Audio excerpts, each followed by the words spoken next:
সম্মানিত মনুগণ, আসসালামু আলাইকুম। এই মুহূর্তে আমি অবস্থান করছি মানিকগঞ্জের সাটুরিয়া থানার জমিদার বাড়িতে।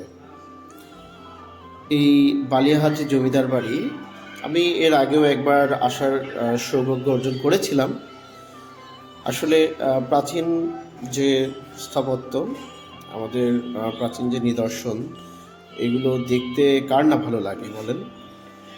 এই প্রজন্মে আগের দিনের এসব কৃষ্টি কালচার, এগুলো আসলে যদি আমরা উপভোগ করতে না পারি, দেখতে না পারি, এর ইতিহাসগুলো না দেখতে পারি, তাহলে আসলে আমাদের অনেক কিছুই অজানা থেকে যাবে। তো বেরিয়ে পড়লাম মানিকগঞ্জের গ্রামগঞ্জে। দেখেন, এখানে আমার কাছে মনে হলো যে সবাই অনেক পরিশ্রমী।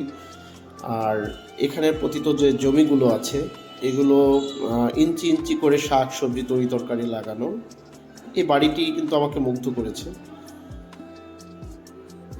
রাস্তার মোড়ে মোড়ে দোকানগুলোতে উৎসুক জনতারা টেলিভিশন দেখছে। আমার খুবই ভালো লেগেছে যে এখানে মোটামুটি একটা টক শোর মতো একটা পরিবেশ আমরা আসলে ঘুরে ঘুরে দেখছিলাম।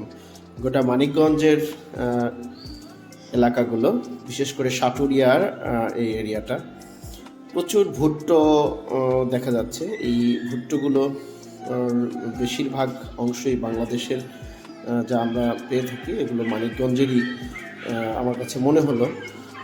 আর আপনাদের যদি অন্য কিছু মনে হয় অবশ্যই জানাবেন।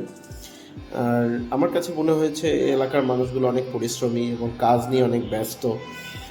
আর এই যে জায়গাগুলো, এই জায়গাগুলো আমার কাছে মনে হয়েছে অনেক রাস্তা থেকে ঢালু জমি, অর্থাৎ বর্ষার সিজনে এগুলো পানিতে নিমজ্জিত থাকে বলে আমার ধারণা।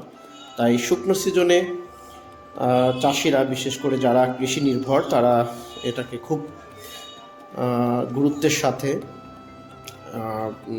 শাক সবজি ফসল ইত্যাদি এগুলো লাগান, যেন বাকি সময়টুকু অন্তত তারা এগুলো বিক্রি করে পারিবারিক চাহিদা মিটিয়ে জীবন বাঁচাতে পারেন। আর আমার কাছে একটা বাজে অভিজ্ঞতা হয়েছে, ধুলোবালি অনেক বেশি। তো একটু কলকারখানা এবং শিল্প অঞ্চল বিধায় ধুলোবালির পরিমাণটা একটু বেশি মনে হয়েছে আমার।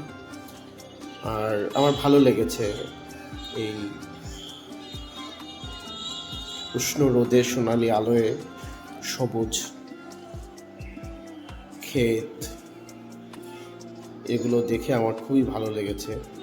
একদম নয়ন অভিরাম এই দৃশ্য যেন সারা বাংলায় হতে পারে, এই প্রত্যাশা রাখছি। কোনো জমি যেন অনাবাদি না থাকে, এ ব্যাপারে সবাইকে উৎসাহিত করছি। আসলে আমাদের দরকার শাক সবজি তরি তরকারি, এগুলো উৎপাদনের মাধ্যমে আমাদের দেশকে সামনের দিকে এগিয়ে নিয়ে যাওয়া।